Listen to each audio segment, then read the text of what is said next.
Imaginez survivre après un désastre naturel dévastateur. Dans le nord de l'île à Brandebois, ils en savent quelque chose. Ces habitants courageux se réveillent chaque jour face à une réalité massacrante. Leurs maisons ne sont plus que des débris, ils sont désespérément seuls.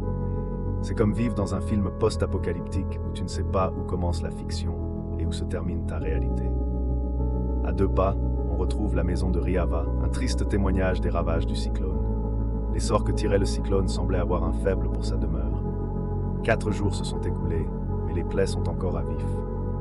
Voyez-vous comment ressemble sa maison maintenant? Non, je ne vous montre même pas l'intérieur. C'est une séquence tragique, un cauchemar éveillé. Notre cher Riava lance aujourd'hui un SOS à l'administration. Espérons que son message atteigne les oreilles de ces bureaucrates endormis. Parce que selon elle, l'État donne la préférence aux puissants et non aux petites personnes comme elle.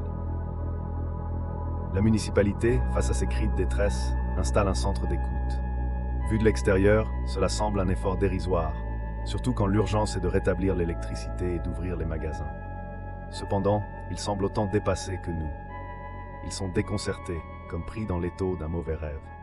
Le bilan s'alourdit avec une vingtaine de vies arrachées par ce monstre naturel. Et ces chiffres sont probablement en dessous de la réalité cruelle.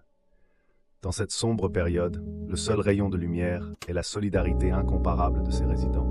Ils comptent sur leur entraide et leur courage pour atténuer leur peine. Le temps continue de s'écouler lentement. Ils attendent une intervention de l'État qui, à leur avis,